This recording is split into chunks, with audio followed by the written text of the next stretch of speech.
नमस्कार, आप देख रहे हैं हिंदी सवेरा न्यूज। तो मैं हूं आपके साथ ज्योति कनौजिया। आइए रुक करते हैं खबर की ओर।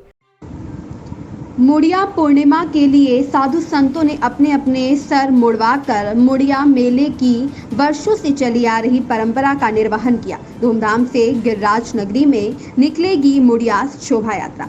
गोवर्धन में जहां गुरु पूर्णिमा मेला शुरू हो गया है, इस 5 दिवसीय मेले में देश विदेश से भक्त गिरिराज परिक्रमा करने आते हैं। गुरु पूर्णिमा मेले को मुड़िया पूर्णिमा के नाम से भी जाना जाता है। वर्षों से चली आ रही मान्यता के अनुसार चैतन्य स्वामी जी, जो कि गोवर्धन स्थित चकलेश्वर महादेव के पास अपनी कुटिया बनाकर नित्य गिरिराज परिक्रमा करते थे। जब वो वृद्ध हो गए और उनका देहांत हो गया, तो इसके बाद उनके शिष्यों में चैतन्य महाप्रभु की याद में अपने अपने सर मुंडवाने के बाद उनको रथ में सवार करके गिरिराज महाराज की परिक्रमा करवाई। तभी से उनके अनुयायी मुड़िया संत रामकृष्ण दास जी महाराज के नेतृत्व में मुड़िया शोभा यात्रा निकाली जाती है, जिसमें उनके शिष्य ढोल, मृदंग, झांझ, मंजीरों की थाप पर नाचते थिरकते हुए मानसी गंगा की परिक्रमा करते हैं। डीडी शर्मा की रिपोर्ट। मुरारी संतों ने मुंडन कराया, क्या उद्देश्य है इसके पीछे? जय जय श्री राधेश्याम गिरिराज महाराज की जय। मैं मुड़िया संत रामकृष्ण दास देशवासी को शुभकामना बधाई देते हुए ये मुंडन इसलिए कराया जाता है क्योंकि सनातन गोस्वामी पाद के याद में जो मुड़िया संत थे, चैतन्य महाप्रभु का प्रिय पार्षद है, उनको याद में ये मुड़िया पूर्णिमा मेला मनाया जाता है। क्योंकि जब चैतन्य महाप्रभु ने वृंदावन आए थे तो उस टाइम वृंदावन लुप्त तीर्थ था। तो इस लुप्त तीर्थ को उद्धार करने के लिए चैतन्य महाप्रभु के प्रिय पार्षद श्री सनातन गोस्वामी पाद हुए, जिनको वृंदावन में भेजा है। और इन्होंने जगह जगह पर समस्त तीर्थों का उद्घाटन किए, समस्त तीर्थों को पुनर्जीवित किए। और इनका भजन शैली ऐसा था, ये वृंदावन में रहते थे, गिरिराज परिक्रमा लगाते थे, पुनराय मथुरा में माधुकरी करते, फिर वृंदावन में लगते। तो ऐसे करते करते जब वृद्ध अवस्था हो गया, शरीर वृद्ध अवस्था हो गया, तब गिरिराज जी में मानसी गंगा की तट पर चकलेश्वर महादेव के सामने उन्होंने अपना भजन आसन जमाया। वहाँ पर भजन करते और गिरिराज नित्य परिक्रमा करते।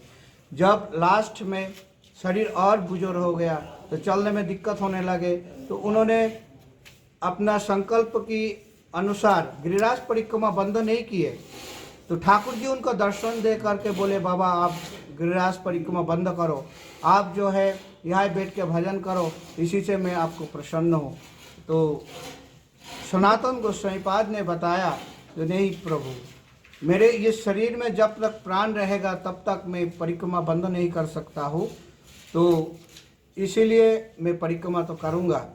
तो ठाकुर जी भक्त वत्सल है, करुणा वत्सल है। तो ठाकुर जी बोले ठीक है, आप जब मानोगे नहीं तो मैं ये काम करता हूँ। गिरिराज शिला के ऊपर अपना चरण चिन्ह, गाय खूर की चिन्ह और ठाकुर जी का बंशी और लाठी की चिन्ह, ये 4 चिन्ह दे करके बोले जो इस शिला की आप 4 परिक्रमा करेंगे तो उसी से आपको गिरिराज परिक्रमा के फल मिलेंगे। मुंडन क्यों कराया जाता है? मुंडन इसलिए कराया जाता है, जब उनका नित्य निकुंजों में वास हो गया, गोलोक वास हो गया था, तो समस्त साधु संत ब्रजवासी इनको गुरु रूप में मानते थे।